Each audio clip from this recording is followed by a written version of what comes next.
Bam. All right, guys. Well, a small school of crappie, yep. And I think some of them are pretty nice fish by looking at them. This is one of the smallest ones that come out and grabbed it. Now, I've been here for a little bit. This is the third color I've tried on them. I tried the swim bait. They're not in the chasing mood. When it comes past them, it's only a handful. I'll show you in a minute. When it comes past them, they'll roll up and roll back down. Well, I knew then they wasn't in chasing mood. All right, and they're deep too, guys. You see I'm sitting at 18 foot. He's probably right at 11 inches. Okay, this is the Sickle color.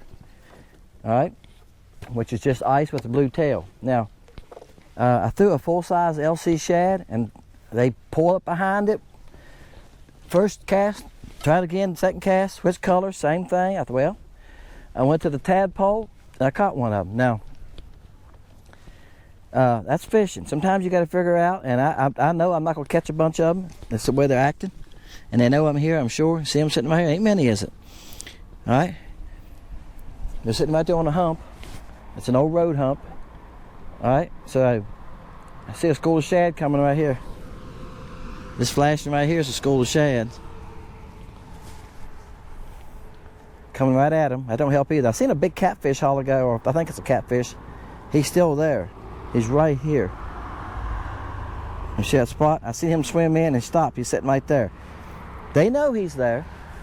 He's under a rock or behind a big rock right there, and they know he's there. That might be another reason too that they're not very excited. I've seen that many a time. A big fish come into the brush pile or to where whatever, a dock, wherever the crappie's at, and they just freeze up and they won't pay attention to anything. But you can't blame them.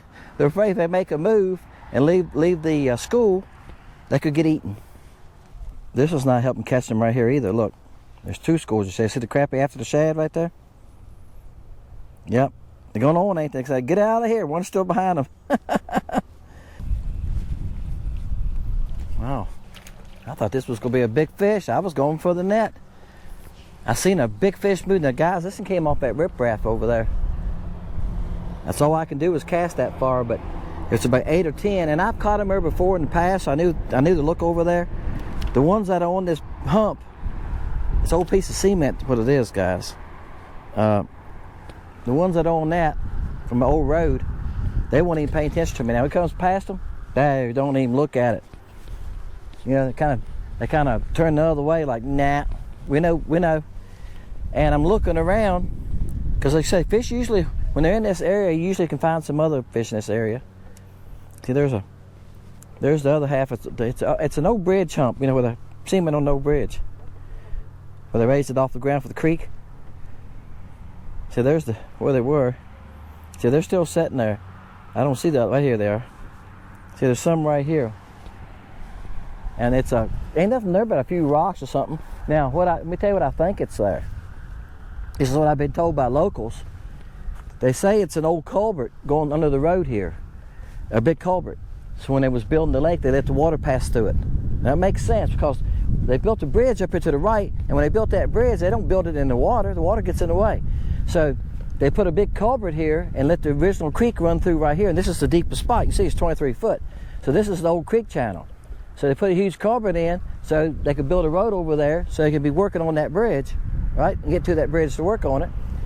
And then, of course, when they filled the lake up, the culvert's still there. And that's what I've been told by locals that were here. I've been passed them from father to son, because this lake was built, I think, in 58, guys. 1958, 1960. And they say it's a huge culvert right there. And that's why the fish hang out there. So it makes sense to me, because if it's a culvert there, it's going to come through and drop down. Then you're going to have a big opening, right? They can back and forth go in that culvert. And of course, the culvert sticks out some too, right from the bank. They can hang around that. So yeah, they make a nice piece of cover for them. And guys, I done lost 3 fish in a row off this stump. It's a stump on the it's on the old road bed. I'm still on the same road bed I was fishing a while ago, just a different part of it. And I fish this road bed right often. It makes a turn, and it goes that way, and I follow it and fish the stumps alongside of it. And I've caught fish many a times doing that. I've made videos many a times doing that.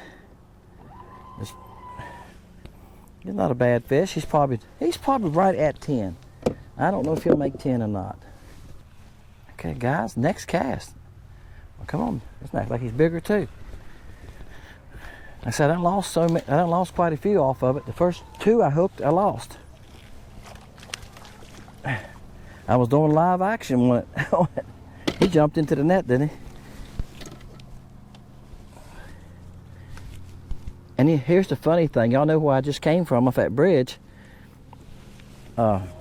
Cement. They was all about it, but they wouldn't grab it. I got you. You're okay. You ain't hurt. There he is. He's probably right at 11 inches.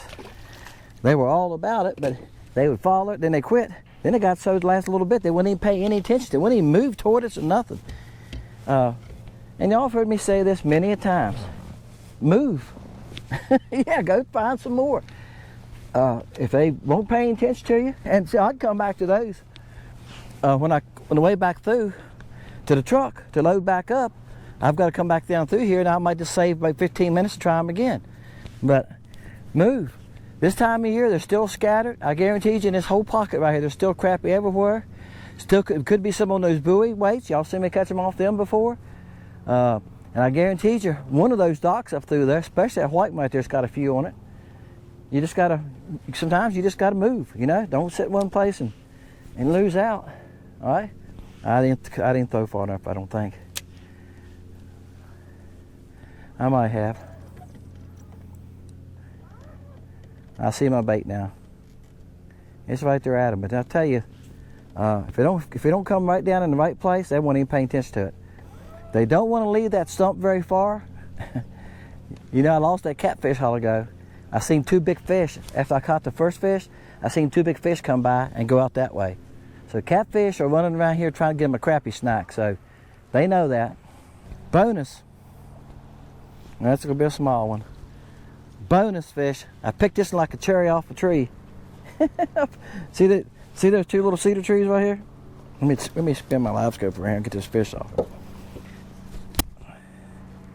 See those 2 little cedar trees right there? He was sitting right up on top of that cedar tree.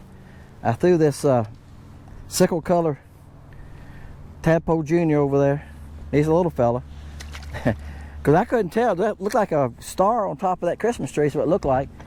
And when the bait got down there above him, he rolled up and grabbed it. I'm laughing, guys, because they quit on me. I thought, you know what I'm going to do? I'm going to pull right up on top of them. And I did. I got up about 15 feet from them, threw over there, let it drop right down in them, popped it up and down a couple times, and the small ones were smacking it. I let it drop again, and this one grabbed it. So there's you another trick.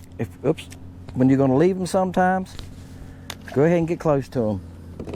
He had that down in there a little further than I liked it, but I got it without hurting him. They get it down in that crusher sometimes. Not a good thing, is it? All right, guys, this is the Sickle Color Tadpole Jr. It's an excellent little bait. The water's kind of, water's got a little color in it right here. I bent my hook right there with my pliers. We're about 2 foot visibility. It's ice color with a blue tail is basically what it is. Straighten my hook up some. As you can see, it worked just fine. Okay, the tail is azure color, which is a fluorescent blue. Yeah, what I done, I tore that side a little bit. I just flipped it over. Oh, I keep telling you all these tricks. Why do I do that? All right, guys, I done let it out of the bag now. If you mess up one side on the tadpole or the Tweety bird, you can flip it over and just use the other side a little bit. So you're getting, instead of getting 15 baits, you're getting 30, I reckon. Wow, for the price of 15. Somebody commented, it was Jamie commented today onto his porta catch. I ran into him out on the lake Saturday, and I was fishing a dock. I said, come on over here, Jamie, this dock's got fish on it. So I left it to him and I went on. There was a bunch on it. Had some braces on it, you had to be careful. Yeah, I lose some jigs on it, but the fish on it. That's why the fish like those docks with braces. He commented today he done good with them on the Tadpole Jr, a couple different colors. The Wild, I think, which is an excellent color, and the water's clear. The Brim is a good color. So there you go, guys. Tadpole Jr catches fish. I think everybody that's ever bought Tadpole Juniors likes them. I have never had anybody say, Tadpole Jr. don't work for me, because I think everybody that has used it, I think even Donnie down there in that dirty old water said he uses it to catch fish on it. It's just a good bait, and it skips good under docks. If you're fishing docks and stuff, it's a good skipping bait on a 1/32. You can put it where you want it. All right, guys, Fishing Lake Country Dennis, Tadpole Jr., Sickle color. Check it out. LakeCountryBaits.com. See y'all, guys.